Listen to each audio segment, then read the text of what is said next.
Last class 10th class arithmetic progression का word problems छुड़ा करके, क्योंकि इस बार वर्ड प्रॉब्लम्स आ नहीं रहा है, वर्ड प्रॉब्लम्स छोड़ करके कुछ और इंपॉर्टेंट क्वेश्चंस बच रहा है। These are actually very important questions. इसको अभी बना करके देखना।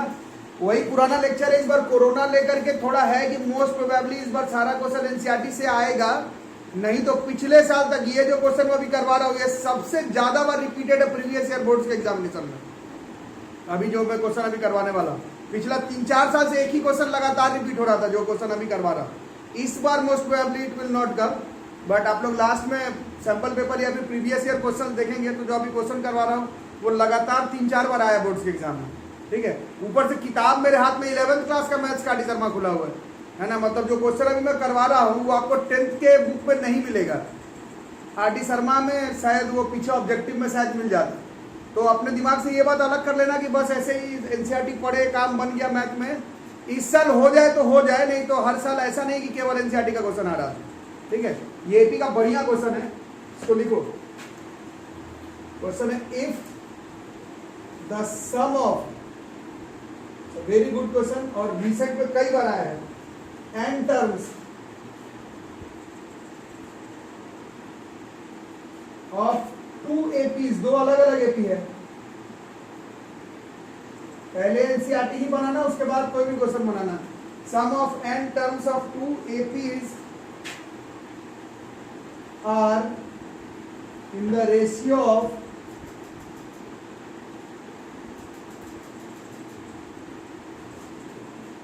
3n plus 8 is to 7n plus 15. 3n plus 8 is to 7n plus 15. Find the ratio of their Bharava term. It's a good question of this chapter. Find the ratio of their 12th term.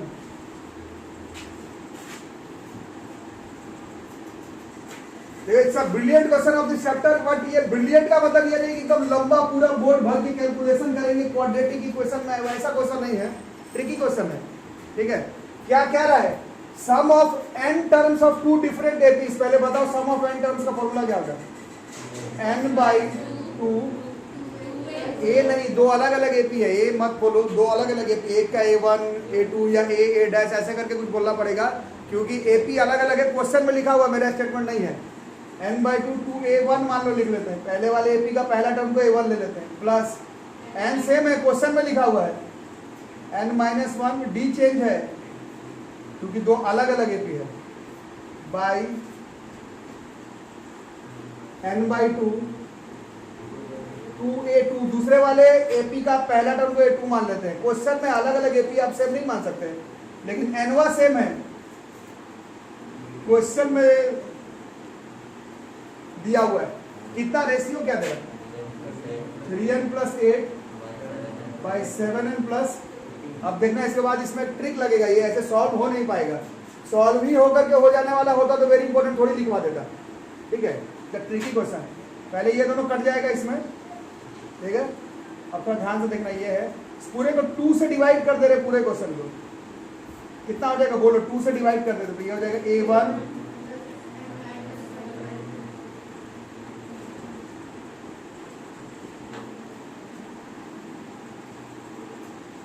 इधर नहीं किए हैं,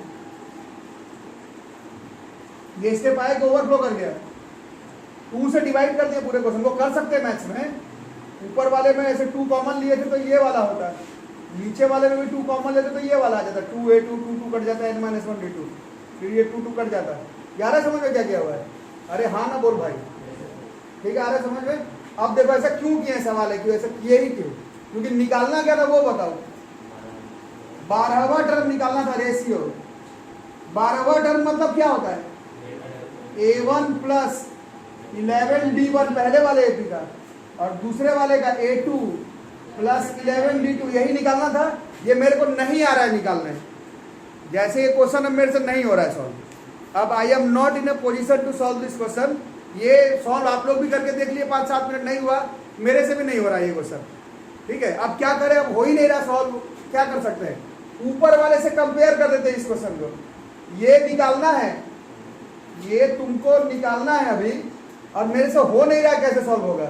ऊपर वाले से देख रहे हैं थोड़ा सा, इसको ऊपर वाले से कंपेयर करो।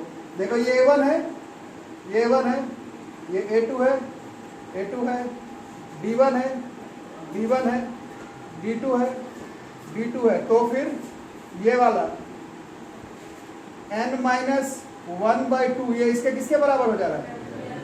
इससे n-1 बराबर n बराबर, अरे समझ में, इसको तो मैंने इससे कंपेयर किया ना, अच्छे से समझना, 50 बार नहीं बताऊंगा। इसको इससे कंपेयर किए हैं, लेकिन ये तो इसके बराबर है।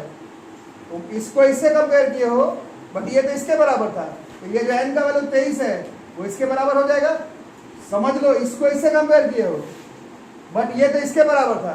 मेरे को ये निकालना था, ये मेरे से नहीं निकल रहा था, इसको पहले इससे बराबर कर लिए, बट ये तो इसके बराबर था, तो अब मैं ये भी निकाल दूंगा तो काम चल जाएगा। ठीक है, तो यहाँ पर n की वैल्यू 23 पुट कर देंगे। आउटस्टैंडिंग क्वेश्चन है एपी का। दिस इज 7 × 23 + 15, 69 + 8 77, और 23 7 कितना होता है? 161 होता है शायद, प्लस 15 176। 11 के टेबल में शायद कट जाएगा 7 बार में, और ये 16 बार में, और ये चैंपियन क्वेश्चन है अरिथमेटिक प्रोग्रेशन का। ठीक है, जिन बच्चों को डाउट है कि ये 11th क्लास का क्वेश्चन है, 10th में नहीं आएगा, आपके पास तो इंटरनेट का सुविधा मोटा मोटी सबके पास है। प्रीवियस ईयर 2019, 18, 17, 16 चारों साल बोर्ड के एग्जाम में है। सीबीएसई बोर्ड 10th का बात कर रहा हूं मैं। ये क्वेश्चन लगातार बोर्ड्स के एग्जाम में पूछे चला जा रहा था पिछला 3-4 साल से। इस बार शायद ना आए, क्योंकि इस बार सारा क्वेश्चन एनसीईआरटी से आएगा most probably, but it's a very good question of arithmetic progression. ठीक है, देखो सेम ऐसा खुद से बना के देखो, वेरी वेरी इंपॉर्टेंट, फिर से लिखना। If the sum of n terms of 2 APs are in the ratio, मैं बस ऐसे मिटा के बना रहा हूं, तुम लोग मिटा के मत बना देना। व्हाइटनर से वही क्वेश्चन मिटा के अगला फिर उसी में लिखना, ऐसे नहीं करना। 7n + 2 = 9n + 4, find the ratio of the fifth term. बनाओ, आप गलत मत बनाना। 7n + 2 / n + 4, find the ratio of their fifth term. जिनके पास सिलेबस नहीं है उन लोग सिलेबस ले लो, क्योंकि पता चलेगा सिलेबस लेने पर कि एपी में इस साल कुछ पढ़ना ही नहीं है, सिर्फ टर्म निकालना और सम निकालना। इतना इस बार में इतना पढ़ के जाना ही नहीं है बोर्ड के एग्जाम। इस बार एपी में एकदम छोटा सा, बस सिर्फ टर्म निकालना और सम निकालना सीखना, और कुछ नहीं। ठीक है, ठीक है बच्चों, बनाओ।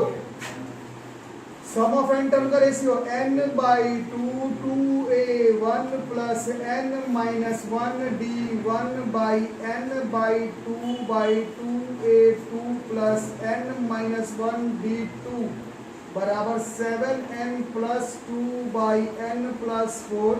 इससे ये कट जाएगा, फिर 2 से डिवाइड कर देगा अपने से ही।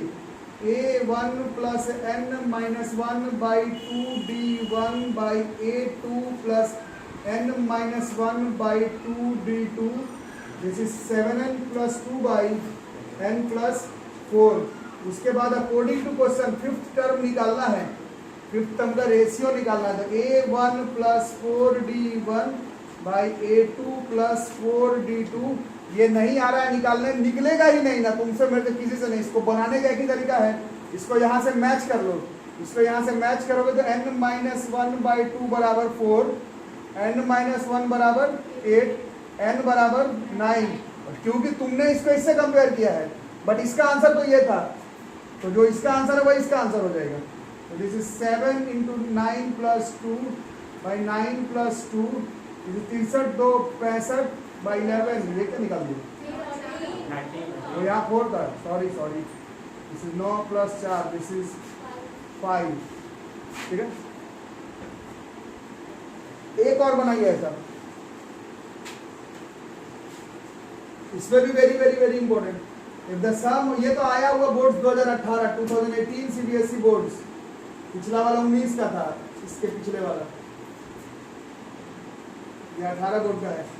If the sum of n terms of 2 APs are in the ratio 7n + 1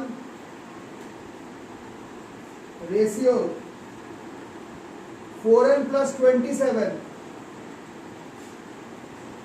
7n plus 1, ratio 4n plus 27. Find the ratio of their mth term. अभी भी मैं बोल रहा हूँ पहले एनसीईआरटी बनाना, उसके बाद ही ट्यूशन टीचर का भी इंपॉर्टेंट क्वेश्चन तब बनाना जब पहले तुम्हारा एनसीईआरटी बन गया हो तब बना। भाई कितना बनाऊंगा मैं?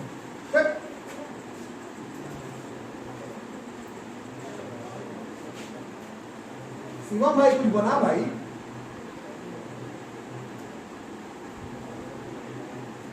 सिर्फ मंदिर जाते रहते हो, क्वेश्चन का बनाओ। n by 2 कट गया, इसको 2 से डिवाइड कर देंगे। a1 प्लस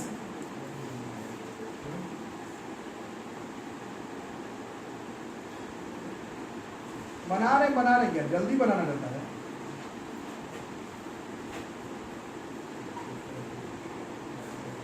मंदिर तो दौड़ के चले जाते हैं, तो शर्मा बनाने में इतना नहीं, ऐसे ही होगा। अब क्या बनाना है वो बताओ।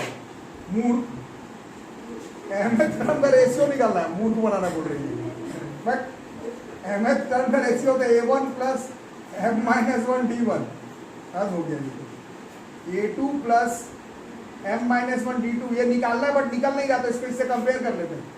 उस हिसाब से कितना हो जाएगा, n माइनस 1 बाई बोलो बराबर n माइनस 1 बराबर n बराबर -1 हो रहा है ना। अब ये इससे कंपेयर किया तो जो इसका आंसर वही इस क्वेश्चन का आंसर। 7 इंटू n के जगह पर 2m minus 1 plus 1, 4 into 2m minus 1 plus 27, this comes out to be 14m minus 7 plus 1, 8m minus 4, 27, 14m minus ऊपर और नीचे प्लस 23 ना, यही। एक टाइप का क्वेश्चन और बच गया, इसको फटाफट कर लेते हैं। क्वेश्चन है the sum of 3 numbers in AP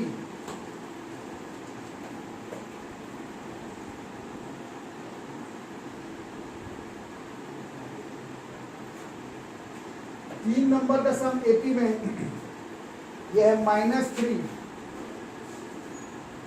and their product is 8. Find the numbers.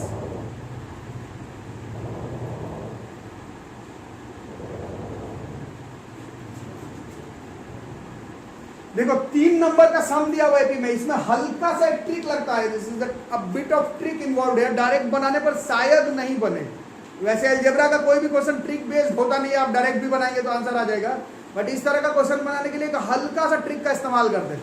ठीक है, एपी का पहला टर्म क्या होता है, अगला टर्म क्या होता है, अगला टर्म क्या होता है। इसमें बोला है क्या कि पहला 3 टर्म का सम -3 है, ऐसा तो नहीं बोला, 3 टर्म बोला है। ऐसा क्वेश्चन को बनाने का तरीका होता है, इसके एक आगे वाला नंबर a माइनस डी होता है, a plus D, a plus 2d, इसके एक आगे वाला a माइनस डी होता है, इसके एक आगे वाला a माइनस 2d होता है, एक आगे वाला a माइनस 3d होता है। यार है समझ में क्या बोल रहा हूँ। अब इसको देखना, इसमें थोड़ा सा ट्रिक का इस्तेमाल करते हैं। तुम लोग ये पहला 3 टर्म ये लेकर के जरूर बना रहे होगे, है ना, ये लेके मत बनाओ, क्योंकि बोला कहा है कि पहला 3 टर्म का सम है। पहला 3 टर्म बोलता तो जरूर यही तीनों लेते, किसी भी 3 टर्म का बोला है। इस तरह का क्वेश्चन बनाने का तरीका ये है कि हम लोग 3 टर्म इन तीनों को लेते हैं, इन तीनों को, इससे जेन्युइनली 2 लाइन में आंसर आ जाएगा। आप जैसे बना रहे हो उससे भी आंसर आ जाएगा, अलजेब्रा है सॉल्व तो हो ही जाएगा, स्टेप झूठ मूठ का लंबा चला जाएगा। पहला 3 टर्म बोला ही नहीं है, 3 टर्म बोला है तो ये 3 टर्म ले लेंगे एपी का। अभी भी कॉमन डिफरेंस डी का ही है, अरे समझ में। अब क्यों है ये 3 टर्म लिए, कुछ लोग समझ गए होंगे। इन तीनों का जैसे ही सम करेंगे, ये माइनस भी दिया हुआ था ना, तो इससे डी जो है वो कट जाएगा, तो 3a बराबर -3, इससे a की वैल्यू आ जाएगी -1। अब प्रोडक्ट दिया हुआ था, 3 नंबर मैंने कौन सा माना है, a माइनस डी को माना है, a माना है, और तो आप तीनों का product a minus D into a plus D, product ये दिया हुआ था कितना, 8। ठीक है, अब a minus D into a plus D, a square minus, और a का वैल्यू इज -1, बराबर 8, तो this is a square minus D square बराबर -8, और ए तो निकाले ही है -1 का स्क्वायर, फिर +1 हो गया, -1 का स्क्वायर माइनस डी स्क्वायर -8, तो इससे डी स्क्वायर उधर चले गया तो 9 हो गया, तो डी का 2 वैल्यू हो गया, +3 और -3, 9 का स्क्वायर रूट 3 भी होता है, 9 का स्क्वायर रूट -3 भी। तो अब हमारे पास दो चीज पॉसिबिलिटी है, a-1 d3 या फिर a-1 और d-3। हमें 3 नंबर पूछ रहा है, हमारा 3 नंबर, तो हमारा 3 नंबर कौन कौन सा था? a-d था, a था, तो पहले केस में a ले रहे हैं -1, d ले रहे हैं 3, आप बताओ कितना हुआ?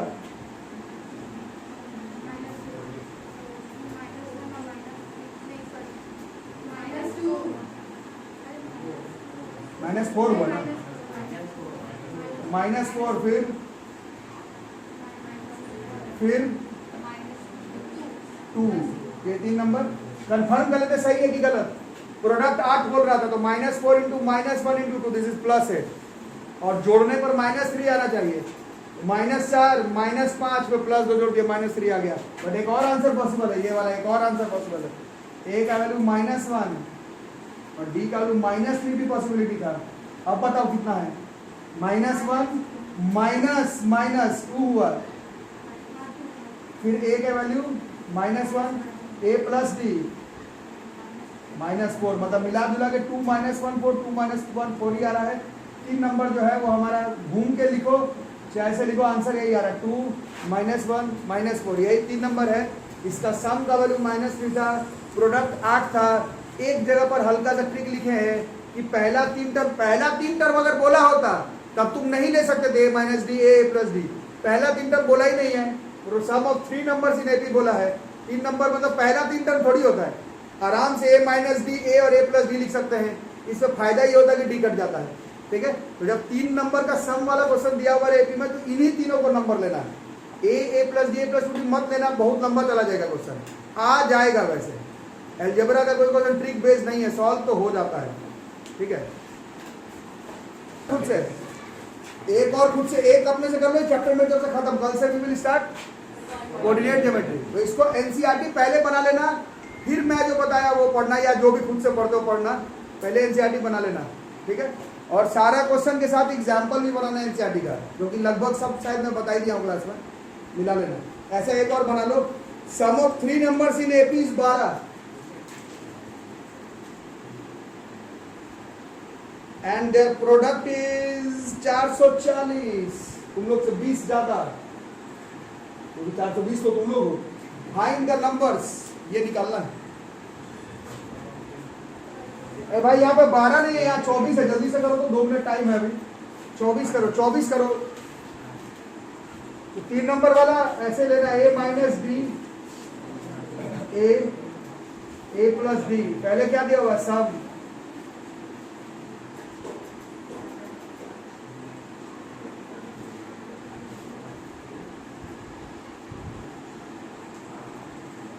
ये हो गया 8। अब क्या है? प्रोडक्ट दिया हुआ है,